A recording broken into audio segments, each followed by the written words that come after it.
जी हाँ, नमस्कार मित्रों। तो आज है 20 नवंबर रविवार। यूपीएससी प्रीलिम्स को 6 महीने और 9 दिन बचे।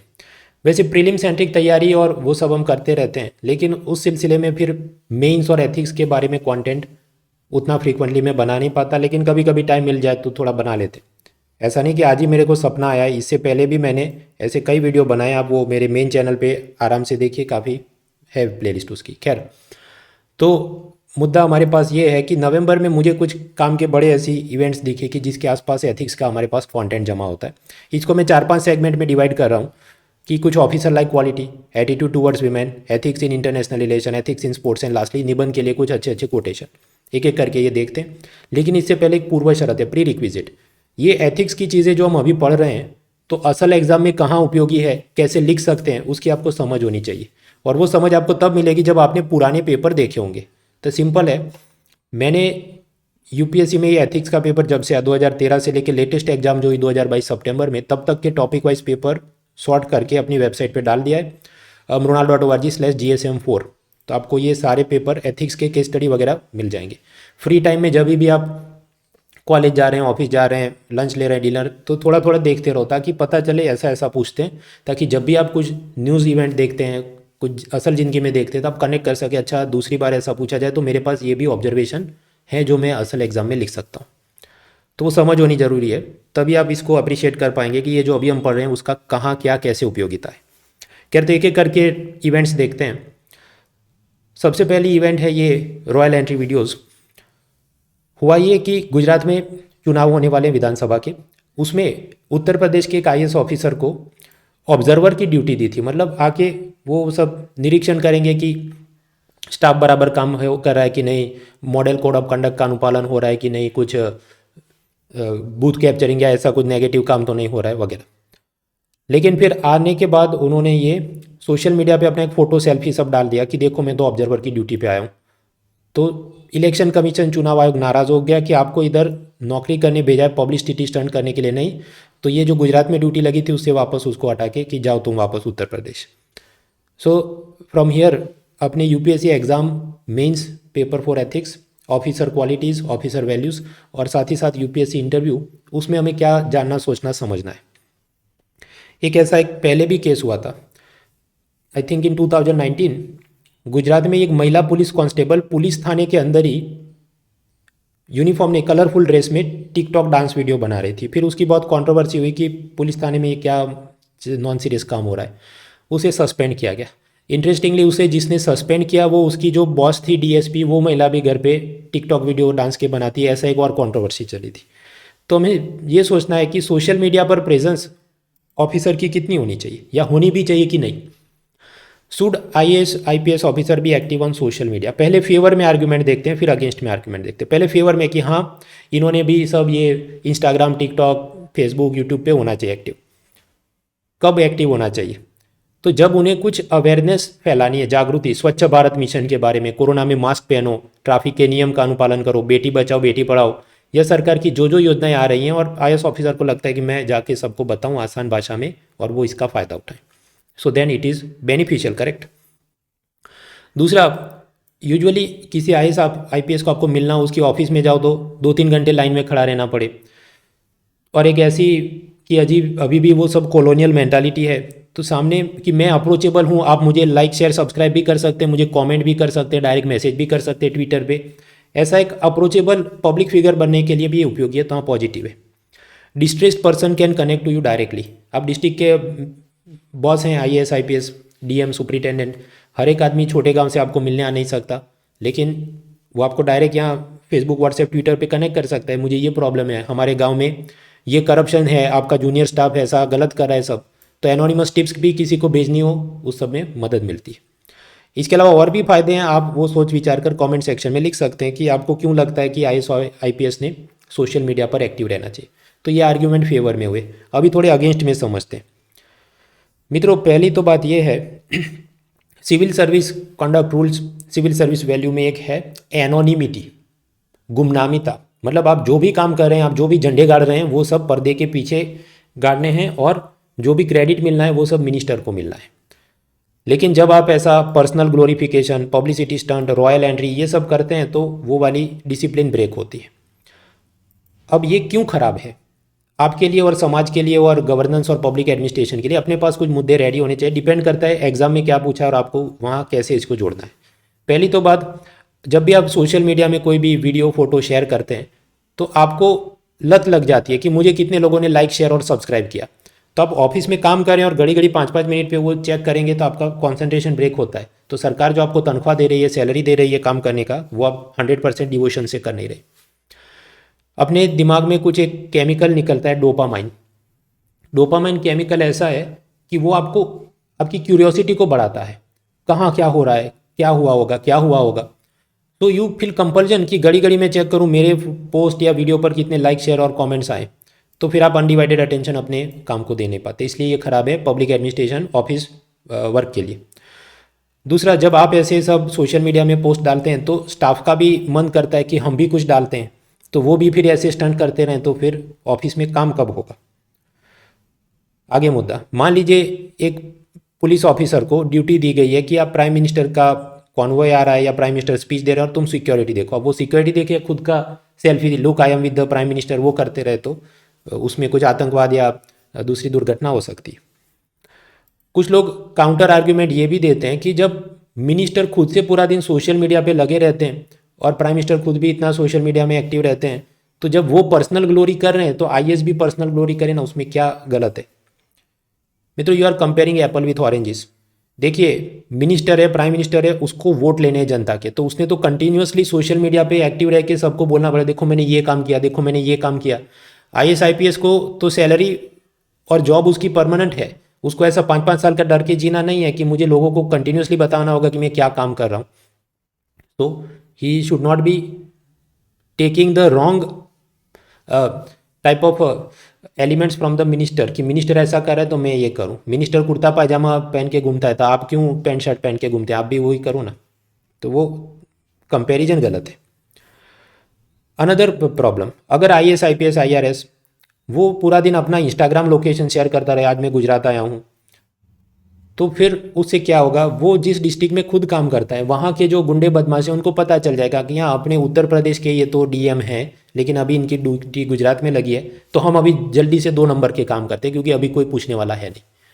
तो फिर सरप्राइज रेड होनी है, या जो खौफ रहना चाहिए लोकल पब्लिक में इलीगल एलिमेंट में, चाहे वो सैंड माइनिंग हो, बूथ कैप्चरिंग हो, tax evasion, check post bribery, वो सबके हौसले बुलंद हो जाए।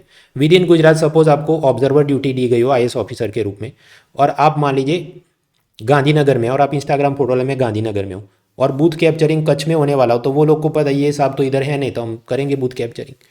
So therefore they should not be sharing that location. उसी तरह कोई न्यूक्लियर पावर प्लांट की मुलाकात पे गए, जम्मू कश्मीर के बॉर्डर चेक पोस्ट पे आप गए और फिर आप सेल्फी वेल्फी डाले और उसमें सब उसकी सिक्योरिटी की गुप्त जानकारी पाकिस्तान आईएसआई को मिल जाए, वो भी गलत हो सकता है।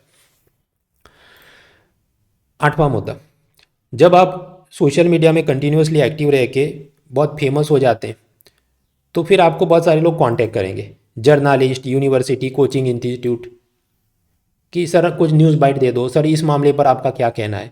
तो फिर आप ऑफिसर के रूप में अपना डिस्ट्रिक्ट का काम करने की जगह वो सब पेरिफेरल कामों में बिजी हो जाते हैं।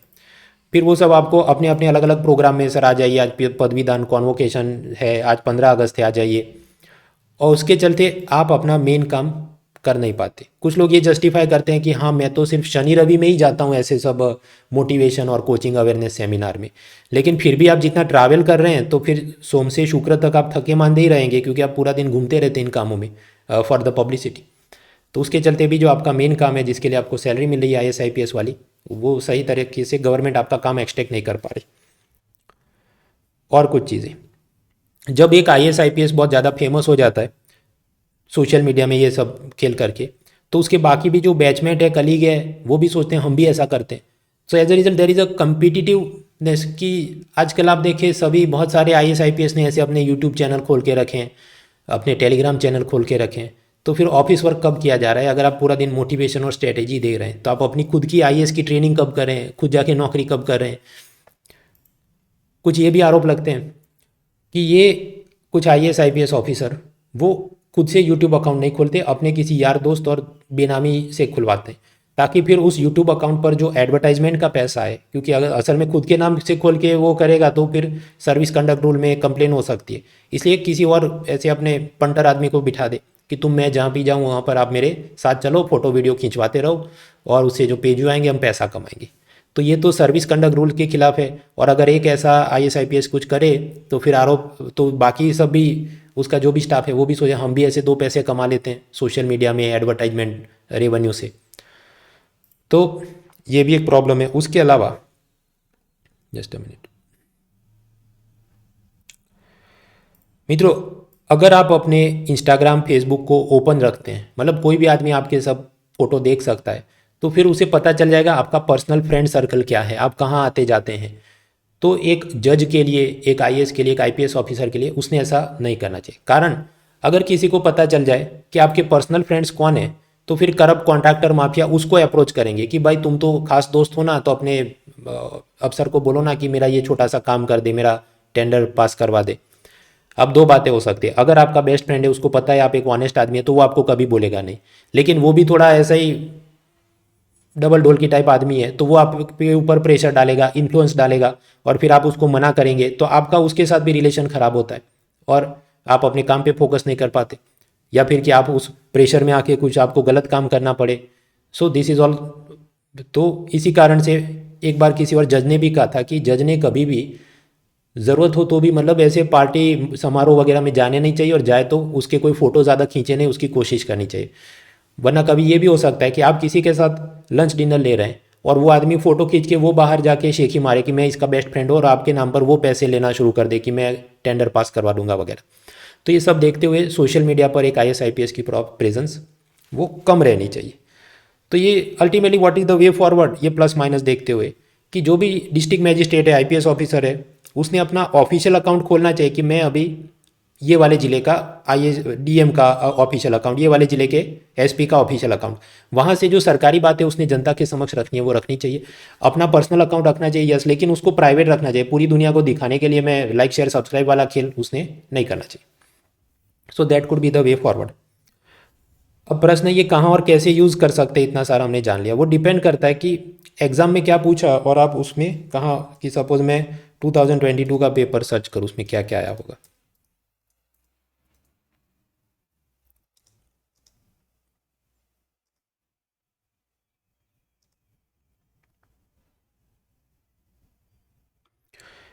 कि जैसे पब्लिक ऑर्गेनाइजेशन में 2022 के अंदर, मतलब एथिक्स का जो पेपर, उसमें एक सब टॉपिक है पब्लिक ऑर्गेनाइजेशन डायलेमाज एंड वगैरह, उसमें पूछा गया कि आपको ये सब चीज़ों के बारे में कुछ लिखो।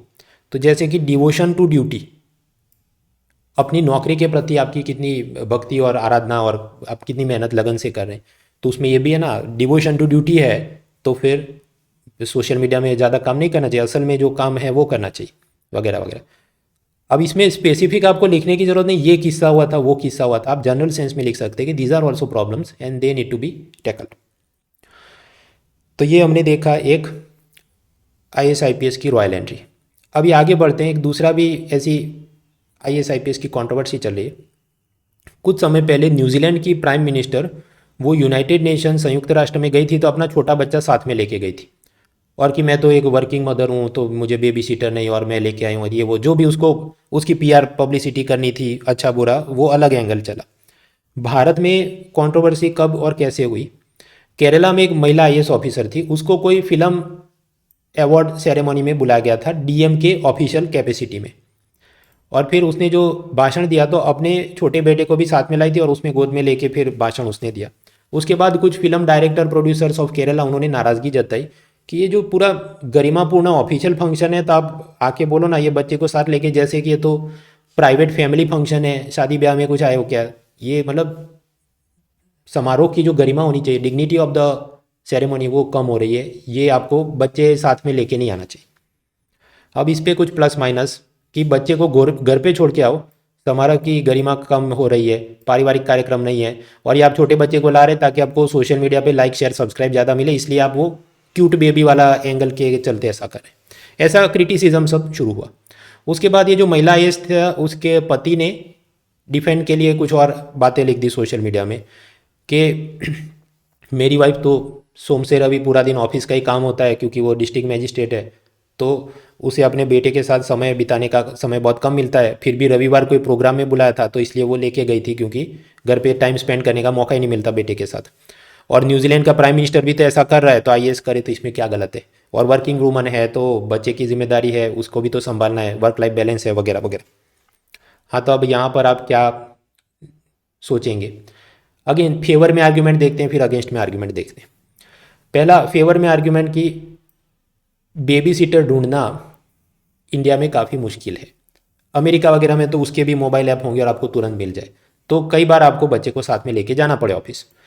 दूसरा, अगर आप ये डिस्ट्रिक्ट मैजिस्ट्रेट हैं, सुपरिटेंडेंट ऑफ पुलिस है, तो आपका शनि रवि तो होता नहीं, कंटिन्यूसली सुबह शाम रात काम चलते रहता है, तो बच्चे के साथ वक्त बिताने का मौका मिलेगा ही नहीं। तो ऐसा छोटा छोटा टाइम निकाल के इधर उधर जा रहे हैं, साथ में लेके गए और जो काम हुआ वही। आप अपने बच्चे को साथ में ऑफिस ले जाते हैं, वो भी आपका काम देखे और उससे इंस्पायर हो और वो भी बड़ा आदमी बने। फिर आप बच्चे को साथ में ले जाते हैं ऑफिस में तो थोड़ा हंसी मजाक हो जाए, सबके साथ खेल ले थोड़ा, तो स्ट्रेस कम होता है, इंटरपर्सनल रिलेशनशिप भी बेहतर होते हैं। मल्टीनेशनल कंपनियों में तो ऐसा रिवाज होता है कि हर महीने या हर 6 महीने में एक दिन ऐसा होता है कि bring your child at office, अपने बच्चे को आप ऑफिस में लेके आओ। और फिर उसी दिन ये सब थोड़ा खेल कूद होगी, कुछ डांस ड्रामा, उस दिन खाने पीने का कार्यक्रम होगा, ताकि आपस में लोग घुले मिले और स्ट्रेस कम हो, रिलेशनशिप्स सब एम्प्लॉयज़ के, सब फैमिलीज़ के बेहतर हो। तो ये तो पॉजिटिव चीज़ है, इसमें कुछ गलत नहीं है। अभी नेगेटिव आर्ग्यूमेंट देखते हैं कि नहीं, एक आईएएस आईपीएस ने अपने बच्चे को ऑफिस में नहीं लाना चाहिए, उसका क्या कारण है? पहला, जब आप बच्चे को लाते हैं, अब वो शरारती हो, वो कुछ ऑफिस का सामान तोड़ फोड़ दे, कागज़ फाड़ दे, फिर भी आपके जो जूनियर स्टाफ हैं उसको डांट नहीं सकते, क्योंकि उनको डर, ये तो साहब का बच्चा है भाई। फिर कई बार आपके स्टाफ और जो बाहर से मुलाकाती आए हैं वो भी आपके बच्चे के साथ खेलना शुरू करें, इसलिए नहीं कि आपको बच्चा उसको क्यूट लगता है, प्यारा लगता है, बल्कि इसलिए कि ऐसा करके ये साहब देखेंगे और उसको मेरा काम कर देंगे, मैं उसकी गुड बुक में आ जाऊंगा साहब की।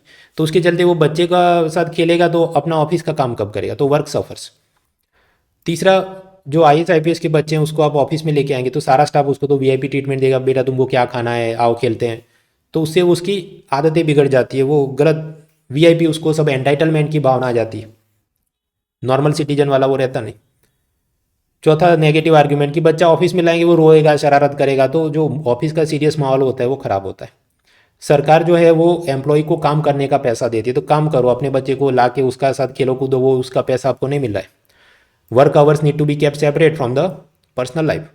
और ये डिसिप्लिन ब्रेक होता है कि एक दिन आप जो बिग बॉस है वो अपना बच्चे को लेके आए, तो फिर दूसरे दिन जूनियर स्टाफ भी अपने बच्चे को लेके आएगा, तो फिर काम कब होगा, पूरा दिन बच्चे को ही लेके आना है, वगैरह वगैरह। तो अभी इसमें what is the way forward? Way forward में इकोनॉमिक सर्वे ने ये कहा है कि भारत के अंदर ये जो भी वर्किंग वीमेन है उन पर दो जिम्मेदारी होती है, एक तो बच्चों को संभालो, खाना बनाओ, और अपने बूढ़े जो सास ससुर है उसका भी ख्याल रखो। तो हमें ज़रूरत है एक नई वर्कफोर्स की जिसका नाम हो केयर गिवर्स।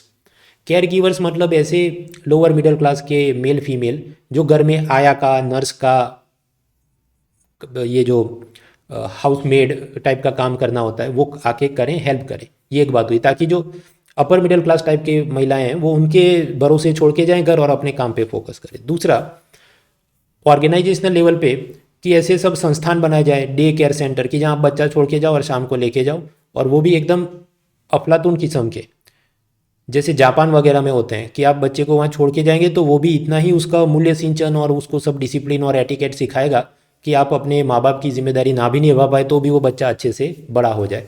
तो ऐसे सब इंस्टीट्यूट्स बनाने की भी ज़रूरत है, ताकि वर्क के टाइम पे वर्क का काम हो सके, otherwise this type of things can happen. At the same time humane face भी रखना चाहिए, मानवीय दृष्टिकोण भी रखना चाहिए, कि कभी कभी ऐसे खुद कार्यक्रम करने चाहिए कि ऑफिस में सारे एम्प्लॉयज़ को बोले आप सारे अपने बच्चों को लेके आओ, आज शनिवार है, कुछ काम कम है, सब घुलते मिलते हैं, शाम को कुछ डिनर का कार्यक्रम रखते हैं।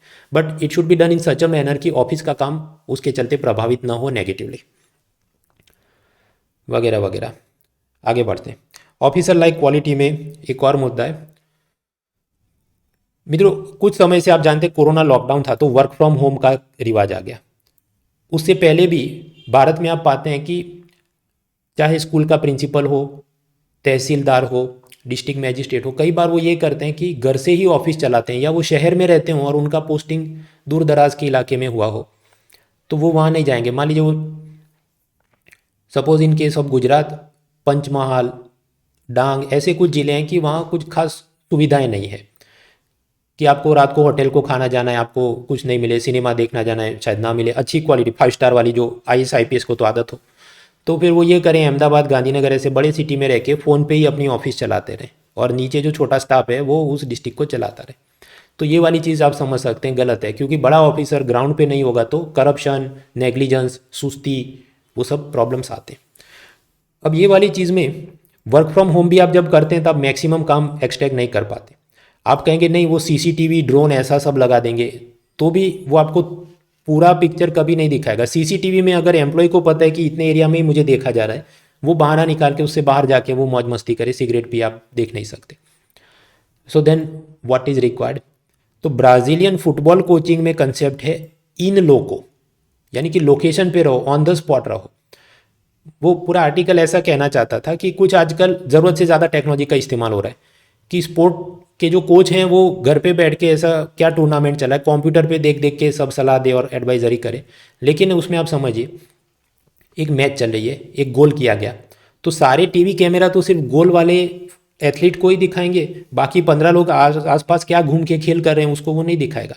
जबकि कोच को पता होना चाहिए कि बाकी सब डिप्लॉयमेंट मेरी टीम का और सामने वाली टीम का क्या हो रहा है। तो इसलिए हमेशा उसका इन लोग को मतलब ग्राउंड पे रहना जरूरी है। सो जस्ट लाइक, और वो खुद रहेगा तभी उसकी टीम में भी वो जोश आएगा और वो गुस्सा करे उसकी टीम भी थोड़ी स्टेज में आए, भाई मुझे ठीक से खेलना है, मेरा कोच मुझे देख रहा है। तो presence is required. On similar logic IAS IPS को सिटी से नहीं ग्राउंड पे रह के चलाना चाहिए, ताकि जो स्टाफ है उसमें धाक रहे, जो गुंडे बदमाश है उसमें धाक रहे कि यहाँ खड़ा है आदमी वगैरह। तो ये भी पूरा इतनी लंबी रामायण या कहानी उसमें नहीं करनी हमको। हमें समझना ये है कि this is also a devotion to duty, this is also a civil service officer quality, कि उसने ग्राउंड पे रहना है। डिजिटाइजेशन, ई गवर्नेंस वो उपयोगी है लेकिन एक हद से ज़्यादा नहीं। जो face to face interaction is required. अब जरा उससे थोड़ा और आगे बढ़ते हैं कि आप एक बॉस हैं और आपको एम्प्लॉयज़ के साथ क्या बर्ताव करना है। इलॉन मस्क, उसने अभी ट्विटर कंपनी खरीदी, फिर उसने कुछ मेल भेजा सबको कि be ready for working long hours at high intensity, बहुत ज़्यादा घंटे रोज़ तेज काम करो, वरना 3 महीने का तनख्वाह लेके तुम रवाना हो जाओ, तुमको मुझे नौकरी पे नहीं रखना है। उसके बाद ट्विटर के बहुत सारे एम्प्लॉयज़ ने एक साथ रिज़ाइन कर दिया और हड़ताल पे गए, ऐसा सब नेगेटिव चल रहा है। इससे पहले भी ऐसी कंट्रोवर्सी हुई थी। अलीबाबा कंपनी का मालिक जैक मा, उसने ये कहा था कि सब एम्प्लॉयज़ ने 996 करना होगा, मतलब रोज़ सुबह 9 से रात को 9 बजे तक काम करना है और दिन में हफ्ते में 6 दिन ऐसा काम करना है, बस एक दिन छुट्टी होगी। उस पर भी काफ़ी उसको ट्रोल किया गया था। तो यहाँ पर हमें समझना है एटीट्यूड टुवर्ड्स एम्प्लॉय। तो बॉस ने ऑफकोर्स सख्ती रखनी होगी। देखिए बॉस अगर 100% स्ट्रिक्टनेस करेगा तभी आप एम्प्लॉय के रूप में 80% आउटपुट देंगे। अगर बॉस 0% सख्ती रखेगा तो एम्प्लॉय नेगेटिव कुछ काम ही नहीं करे, सो जाएगा। तो सख्ती रखना ज़रूरी, लेकिन एक हद से ज़्यादा नहीं। बॉस को एम्प्लॉय की ज़रूरतों के बारे में, उसके प्रॉब्लम्स के बारे में भी थोड़ी एम्पैथी होनी चाहिए। एम्पैथी मतलब एक होता है सिंपैथी, कि आपने सड़क पे कोई कुत्ता है उसका एक्सीडेंट हो गया तो आपको सिंपैथी होती है, लेकिन आप खुद उसका दुख नहीं समझ सकते क्योंकि आप इंसान हैं, आप कुत्ते नहीं हैं। लेकिन एम्पैथी कब होती है कि जब आपको भी कि हाँ मुझे भी ये परेशानी हुई थी और मैं भी आपको को रिलेट कर सकता हूँ कि हाँ ये तो जो हुआ वो गलत है।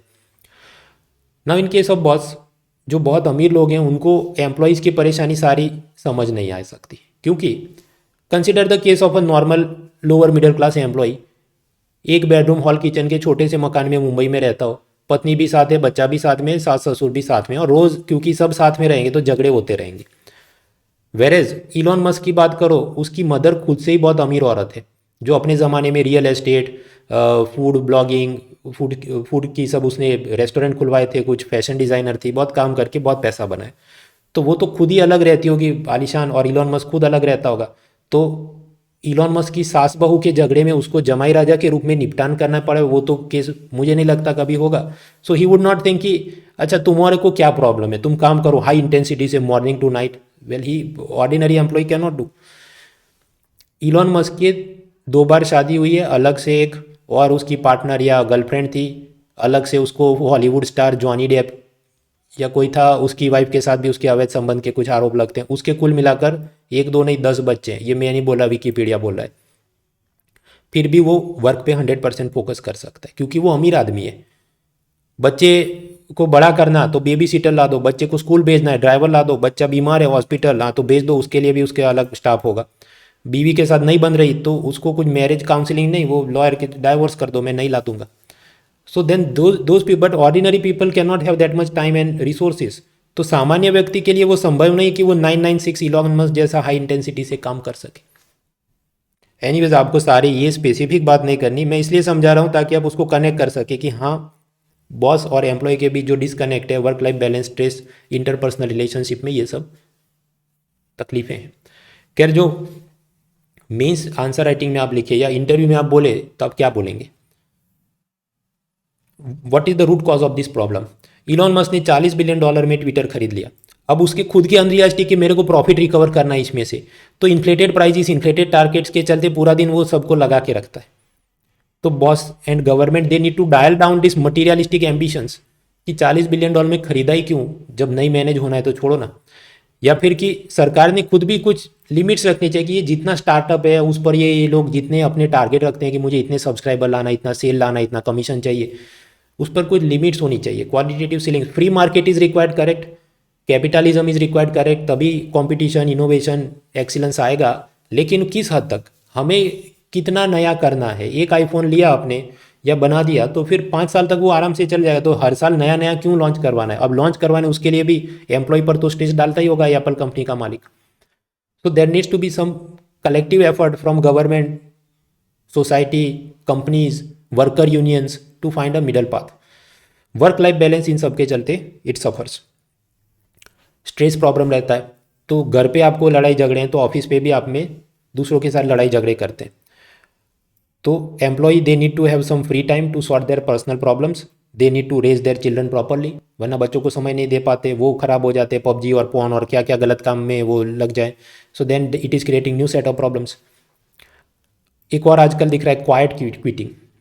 बहुत सारे एम्प्लॉयज़ को लगता है कि ये प्रॉब्लम्स तो कभी सॉल्व होने ही नहीं है, इसलिए वो क्वाइट क्विटिंग करे। उसका मतलब क्या हुआ कि जितना ज़रूरी हो उतना ही या शायद उससे भी थोड़ा कम ही काम किया जाए।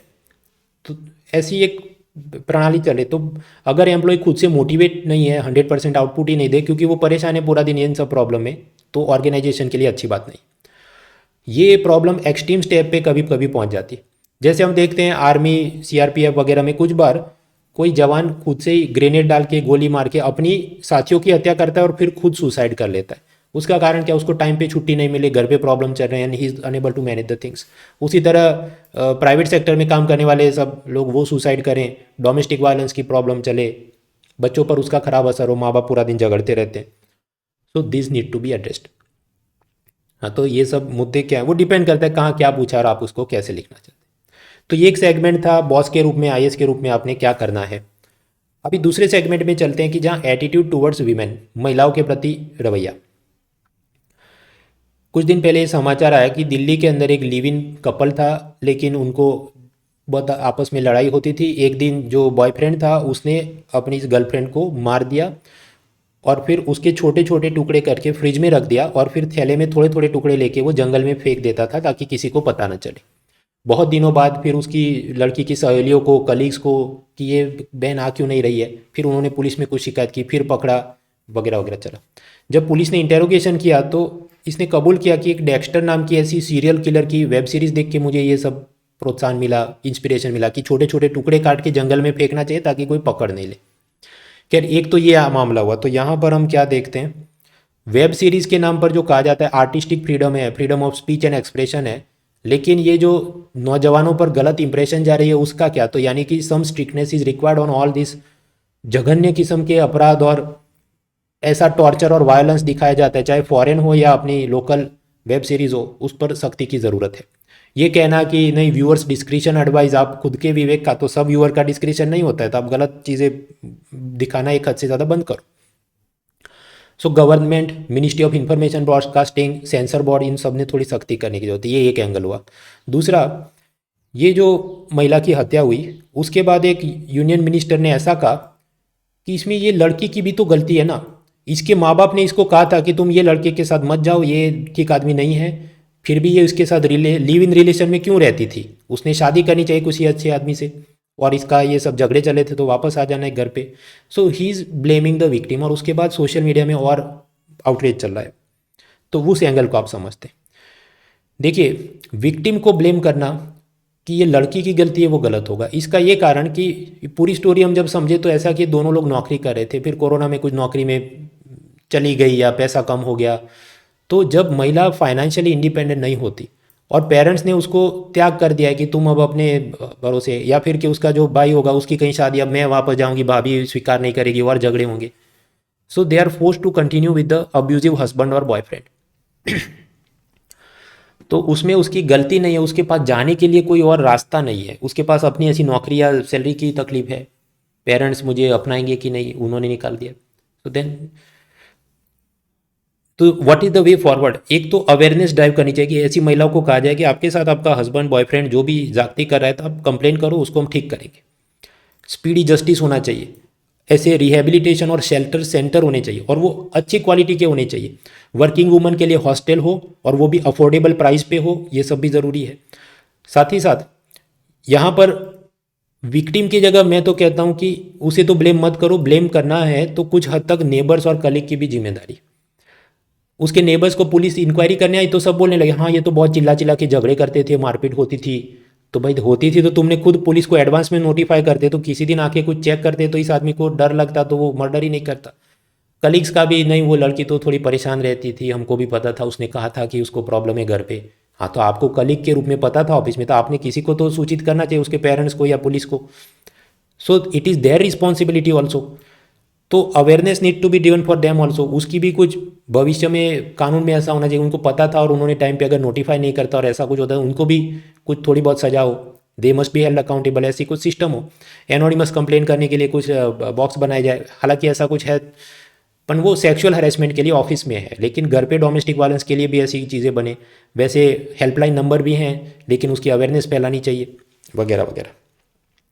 और ऐसे जो विक्टिम है उसका चेहरा ब्लर करके कुछ सोशल मीडिया में छोटे छोटे वीडियोस बनवाए जाए कि मुझे ये प्रॉब्लम थी, ये पुलिस की हेल्पलाइन में मैंने कॉल किया, ये लोग आए और अब सब ठीक हुआ है, मुझे फ़ायदा हुआ है और आप भी इसका उपयोग करें। ऐसी कुछ चीज़ करनी चाहिए ताकि बाकी सब लोगों में ये जो स्टिग्मा होता है कि मैं जाके शिकायत करूंगी तो लोग क्या सोचेंगे, वो स्टिग्मा को कम करना भी ज़रूरी है। फॉर एग्जाम्पल आप याद करो, मी टू के पहले भी हॉलीवुड और बॉलीवुड में महिलाओं के साथ गलत व्यवहार होता होगा, लेकिन अब वो बोलने से डरती नहीं, वो मी टू है ना, स्टिग्मा कम हुआ है। वो स्टिग्मा कम करने की ज़रूरत है around this domestic violence and other problems. मैं थोड़ा पानी पी लूँ, तो मैं इधर ही हूँ बट मैं आता हूँ जस्ट 2-3 मिनट्स।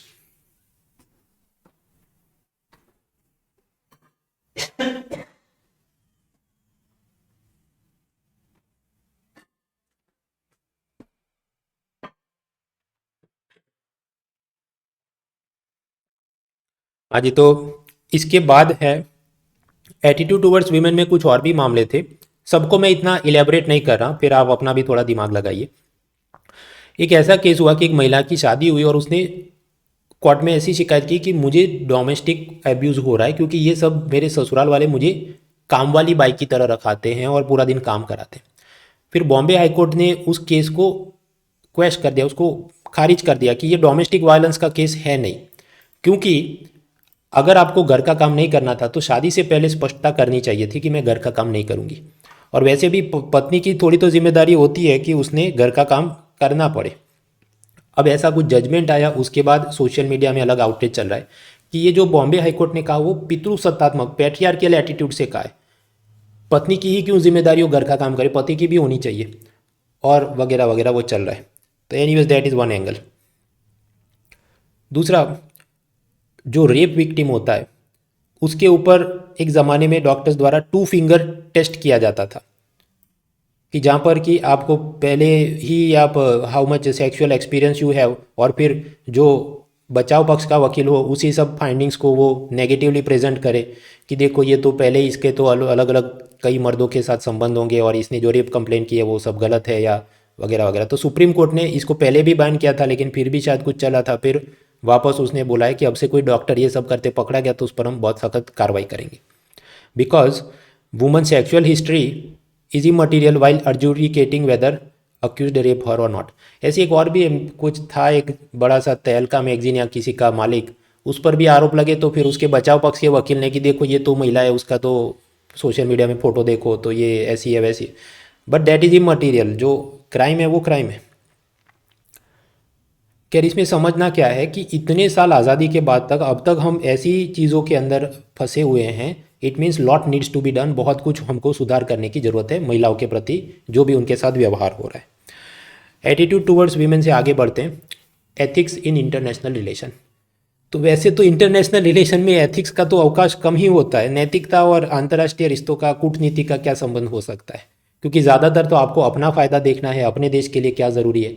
आप जानते हैं डिप्लोमेसी में कोई भी परमानेंट फ्रेंड नहीं है, कोई भी परमानेंट एनिमी नहीं है, कोई पक्का दोस्त भी नहीं, कायमी कोई कायमी दुश्मन भी नहीं। कंट्रोवर्सी इसलिए चले कि ये जो सऊदी अरब का प्रिंस है उस पर आरोप है कि उसके खिलाफ एक जर्नलिस्ट सब रिपोर्ट लगता था कि ये कैसे करप्शन हो रहा है या ह्यूमन राइट एब्यूज हो रहा है। और फिर वो जमाल खाशोगी या जो भी नाम था जर्नलिस्ट का, जो अमेरिका में काम करता था, तो आरोप ये है कि ये मोहम्मद बिन सुलेमान MBS जो सऊदी प्रिंस है उसने अपने हिटमैन को भेजा और उसकी हत्या करवा दी। उसके बाद ये जमाल खाशोगी की जो गर्लफ्रेंड थी उसने अमेरिका में कुछ केस फाइल किया कि हम लोग अमेरिका के रेसिडेंट हैं और इसकी हत्या हुई है और उसका हमको कॉम्पेंसेशन मुआवजा मिले और ये सऊदी प्रिंस को यहाँ लाकर उस पर कार्रवाई हो, उसको जेल में फिट किया जाए वगैरह।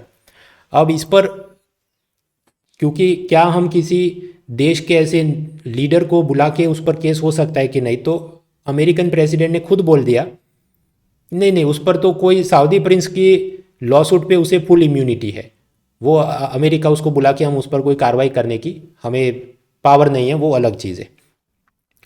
अब आप समझिए अमेरिका के प्रेसिडेंट वैसे तो ह्यूमन राइट की बहुत पीपूड़ी बजाते हैं कि सीरिया में ये हो रहा है, चाइना में ये हो रहा है, तो फिर इधर बोलो ना, नहीं बोलेंगे क्योंकि सऊदी अरब से कच्चा तेल खरीदना है, क्रूड ऑयल। ईरान के खिलाफ उसको सामने काउंटर करने के लिए भी सऊदी अरब की ज़रूरत है। तो अमेरिका को कोई नैतिक अधिकार, मॉरल अथॉरिटी बचता नहीं है कि Myanmar, north Korea, Syria, China में ह्यूमन राइट अब्यूज़ की बात करे जब वो खुद ही चुप्पी साधता है अपने दोस्तों के लिए। अब खैर इसको हमको स्पेसिफिक कि उसको अधिकार नहीं है ये वो ऐसी एक्सट्रीम लैंग्वेज की ज़रूरत नहीं है रियल मेंस एग्जाम में या इंटरव्यू में, लेकिन हमें ये समझना है कि इंटरनेशनल रिलेशन और उसमें एथिक्स तो ये सब एंगल हैं कि जो गलत भी है उसका भी साथ दिया जाता है डिपेंडिंग कि आपके अपने स्ट्रेटेजिक और इकोनॉमिक इंटरेस्ट क्या है। एक और ऐसा एग्जाम्पल देखें मित्रों, आप जानते हैं यूरोपियन यूनियन उसने चीन के खिलाफ कुछ प्रस्ताव पहले पास किए थे कि चीन में ये जो जिंगजियांग प्रांत है उसमें ये उइगुर मुस्लिम है, उनका मानवाधिकार हनन, ह्यूमन राइट वायलेशन हो रहा है, तिबेट में सब बौद्ध लोगों के साथ अत्याचार हो रहा है। तो यूरोपियन यूनियन का तो ऐसा रुख है कि चीन वाले तो मानवाधिकार हनन हो रहा है, ह्यूमन राइट वायलेशन। लेकिन फिर आप देखते हैं कि जर्मनी का जो चांसलर, मतलब उसका प्राइम मिनिस्टर या प्रेसिडेंट जैसा आदमी, वो चीन की यात्रा पे है अभी और चीन के साथ सब अग्रीमेंट की फिराक में है कि कुछ supply chain management, micro processor chip, आपस में कुछ ट्रेडिंग करते हैं, इंपोर्ट एक्सपोर्ट। आपके पास लिथियम और दूसरे क्रिटिकल मिनरल्स हैं वो हमको दे दो, हमारी mobile industry, electric vehicle industry को मांगता है। तो ये सब क्या दिखा रहा है? अगेन ज़रूरतों के रिश्ते हैं, relationships out of necessity and not out of some ethical values. वरना ये एथिक्स की इतनी पीपूड़ी बजानी है तो नहीं जाना चाहिए चीन के रास्ते पे। सो this also shows that in international relation ethics का रियल लाइफ में मुश्किल है सब करना। और फिर उसको और आगे आप ले जाए कि जो एम्बेसडर, राजदूत है, जो इंडियन फॉरेन सर्विस का ऑफिसर है, उस पर क्या चुनौती है? उस पर चुनौती हमेशा ये रहती है कि ये सबके बीच से ऐसा रास्ता निकाले जाए कि जहाँ पर मानवता का कल्याण हो और देश की भी स्ट्रेटेजिक और इकोनॉमिक इंटरेस्ट का भी सब सम्मान हो, लेकिन वो सब करना मुश्किल होता है। तो that is also a challenge to civil services. International relation में एक तीसरा एथिक्स का मामला देखते हैं मित्रों। अमेरिका की कोई बास्केटबॉल प्लेयर महिला थी, वो रशिया में गई, अब उसकी बैग में से हशीश ऑयल निकला। हशीश आपने सुना होगा, वो एक किस्म का गांजा, हशीश, ये सब के नार्कोटिक पदार्थ है। उसको अरेस्ट किया गया। ये महिला का ये कहना है कि नहीं, ये तो मुझे डॉक्टर ने प्रिस्क्रिप्शन से दिया है क्योंकि मैं बास्केटबॉल खेलती हूँ, मुझे जो भी चोट आ गई थी और उसके बाद पेन रिलीफ के लिए मुझे ये तेल दिया गया, ये मैं कोई नशा करने के लिए नहीं करती। लेकिन फिर भी उसको कुछ 9-10 साल की सज़ा की गई है। तो ये एक मामला हुआ कि रशिया की अंदर अमेरिकन एथलीट को अरेस्ट किया गया है। सामने अमेरिका द्वारा एक Russian arms dealer Victor Bout को अरेस्ट किया गया है। ये विक्टर बाउट 90 के ज़माने में सब तानाशाहों को, अफ्रीका के सब ये जो डिक्टेटर्स थे, रोग स्टेट थे, उनको हथियार बेचता था। हथियार मतलब मिसाइल और ऐसी बड़ी चीज़ें जिसकी मदद से उसने बाकी कई लोगों को मारा होगा, इसलिए उसको मर्चेंट ऑफ डेथ भी कहा जाता है। अब ये आदमी अमेरिका की जेल में है। अब आपस में इनका प्रिजन स्वैप की बात हो रही, प्रिजनर स्वैप मतलब अमेरिका वाले इस विक्टर को छोड़ देंगे और सामने रशिया वाले इस महिला एथलीट को छोड़ देंगे जो अमेरिका की है। अब यहाँ पर भी आप सोचिए कि अगर सच में एथिक्स है तो फिर नहीं छोड़ना चाहिए, लेकिन आपको ये भी देखना है कि हमारा जो निर्दोष व्यक्ति पकड़ा गया है उसको निकालना है, या फिर कि ये तो कम अपराधी है। हम ये भी मान लीजिए तर्क मान लें कि ठीक है इसने नशा करती थी तो उसको थोड़ी सजा हो, पर सजा तो लिमिट में होनी चाहिए। फिर 9-10 या आजीवन कारावास रशिया में वो तो ठीक नहीं होगा। So we have to help her, but at what cost. जब आप इस मर्चेंट ऑफ डेथ को अमेरिकी जेल से छोड़ देंगे तो सोचो वो जाके अब क्या करेगा। कैंडी और बलून का बिजनेस तो नहीं करे, वो आपस मिसाइल और हथियार का ही बिजनेस करेगा। तो और कितने लोगों की जान जाएगी। हो सकता है वो अमेरिकी नागरिक ना हो, अफ्रीका के नागरिक हो, एशिया के, कंबोडिया के नागरिक हो, तो कितनी अमेरिका की वहाँ जिम्मेदारी बनती है। तो ये सब भी मामले हैं कि जहाँ पर ethical outlook is tested in international relation, कि आप एक आदमी को बचाने के लिए कितने लोगों की और बर्बादी देख सकते हैं। आगे बढ़ते हैं, एथिक्स इन स्पोर्ट्स। कतर में फीफा वर्ल्ड कप फुटबॉल होने वाला है। अब वैसे कतर एक इस्लामिक देश है तो वहाँ पर शराबबंदी और नियम बहुत सख्त होते हैं। फिर उन्होंने कहा कि फीफा मैच होने वाली है और यहाँ तो फॉरेन टूरिस्ट आएंगे तो उनको मज़े लेने होंगे, तो कुछ अल्कोहल का प्रबंध किया जाए। लेकिन उसमें ऐसा था कि सिर्फ 5 स्टार होटल में और ये स्टेडियम में एकदम जो वीआईपी स्टॉल होंगे वहाँ पर कुछ फैसिलिटी होगी, बाकी जगह पर फैसिलिटी नहीं होगी। फिर सब फीफा ने कहा नहीं तो आपके स्टेडियम में टिकट सेल नहीं होंगे, तो हमारे जो सेल्स के टारगेट हैं, जैसा इलॉन मस्क बोलता है $40 बिलियन में लगा के लाए, मेरे को प्रॉफिट चाहिए, तो इधर भी कुछ प्रेशर बन रहा था। तो फिर कतर कभी कहता है हाँ अलाउ करेंगे, कभी कहता है नहीं अलाउ करेंगे। अब इसमें एथिकल मामला क्या है। अलग अलग कई रिपोर्ट्स में ये पाया गया है कि स्टेडियम में जब भी ये बियर और अल्कोहल बेचा जाता है तो लोग पी के टल्ली हो जाते हैं और फिर आपस में लड़ाई करें, स्पोर्ट्स कौन सी टीम जीत रही है, जो महिला बैठी है उनके साथ अभद्र व्यवहार हो, सेक्सुअल हैरेसमेंट, ये सब प्रॉब्लम होते हैं। इसलिए आइडियली स्टेडियम में दारू नहीं बेचना चाहिए। और सामान्य रूप से नॉर्मल टूर्नामेंट में, डोमेस्टिक टूर्नामेंट में तो अल्कोहल सेल की मनाही होती है। लेकिन जब ऐसे बड़े बड़े फुटबॉल टूर्नामेंट होते हैं तो वैसे तो रशिया ने भी बैन किया था, लेकिन फीफा वर्ल्ड कप था तब उसको अनबैन कर दिया।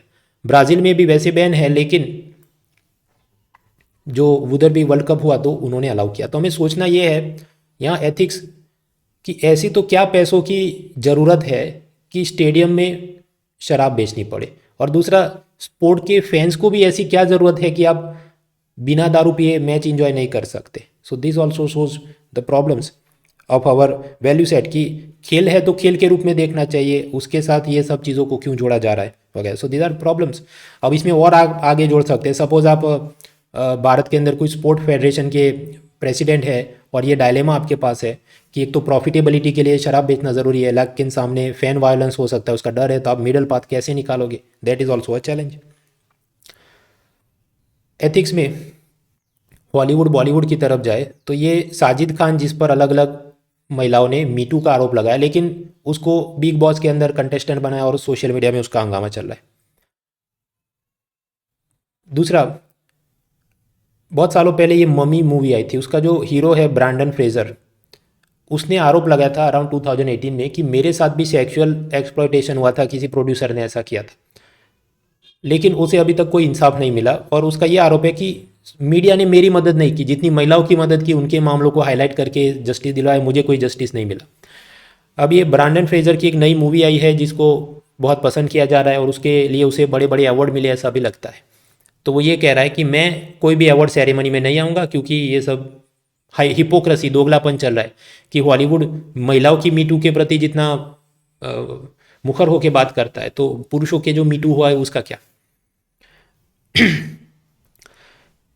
आगे बढ़ते हैं। इसके बाद अलग अलग निबंध और एथिक्स में जो कोटेशन पूछे जाते हैं, एथिकल फिलोसॉफिकल टाइप, वो कुछ इंडियन एक्सप्रेस में हर रोज़ जो कॉलम आते हैं उसके ऊपर एक कोटेशन होता है। कुछ बार अच्छे होते हैं, रोज़ अच्छे होते हैं ऐसा भी नहीं, तो अच्छे जब मुझे दिखते हैं मैं लिख देता हूँ।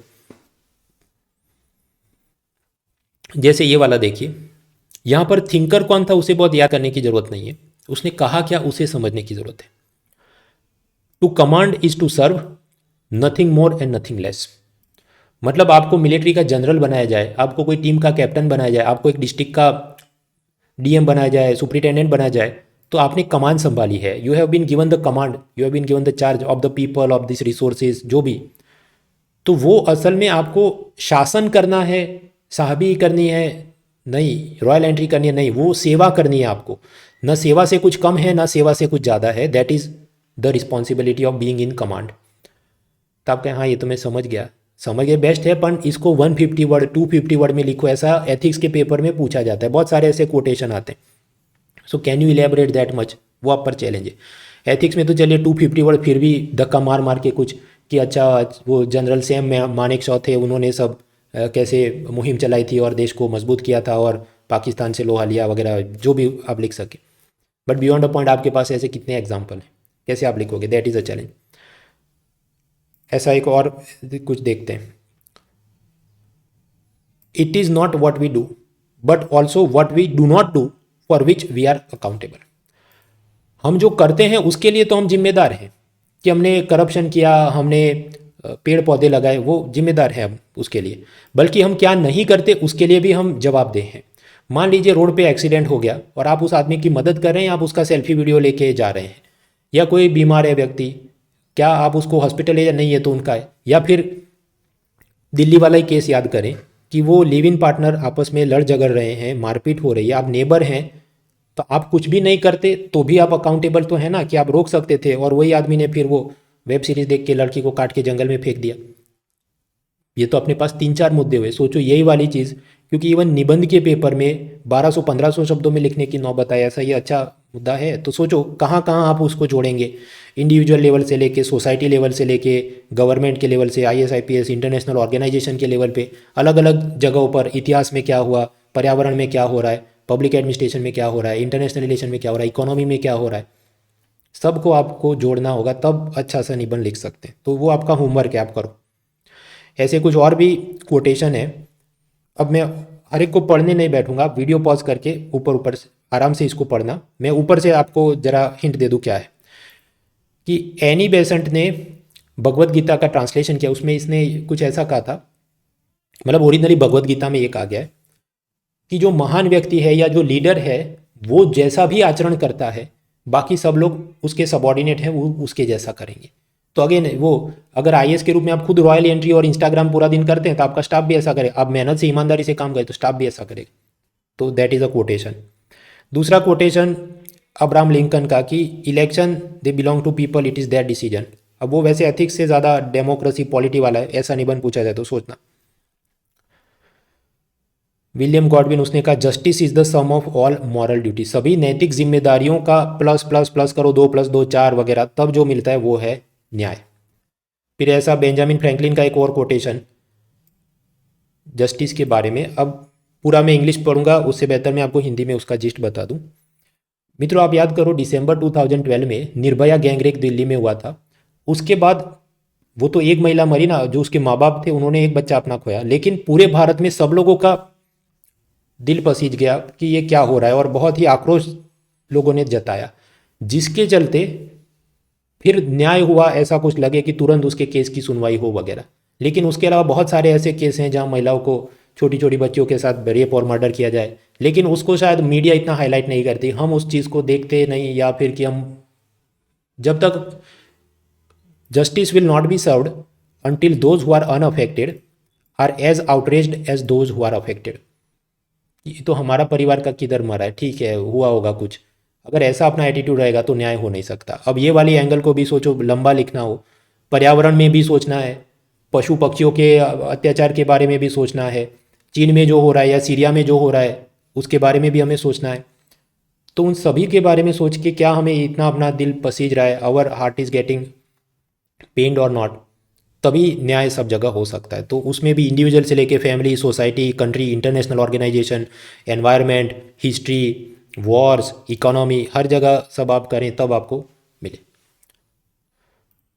फिर एक कोटेशन है, violence is like a weed, it does not die even in the greatest डॉट। वीड मतलब घास फूस, चाहे कितना सूखा हो जाए कुछ तो घास फूस रहती है, उसी तरह आप कितना भी कर लो कुछ ना कुछ थोड़ी तो हिंसा रहेगी, लेकिन फिर भी हमें देश को चलाना है, क्या क्या करना चाहिए सब। डेमोग्राफी इज डेस्टिनी, आपकी जो नौजवान आबादी है वही आपके देश को आगे ले जाएगी, ऐसी एक निबंध। गवर्नमेंट का काम भगवान का काम है, ऐसा कर्नाटक विधानसभा की बिल्डिंग पे लिखा है। मतलब भगवान की जो जिम्मेदारी है वो सरकार की जिम्मेदारी है। तो वो आप कैसे उसको जोड़ेंगे गुड गवर्नेंस के साथ, न्याय के साथ, सब सद्गुणों के साथ वगैरह। फिर गांधी जी का एक कोटेशन, प्रकृति हमको मुफ्त में खाना दे सकती है अगर अपनी भूख लिमिट में रहे।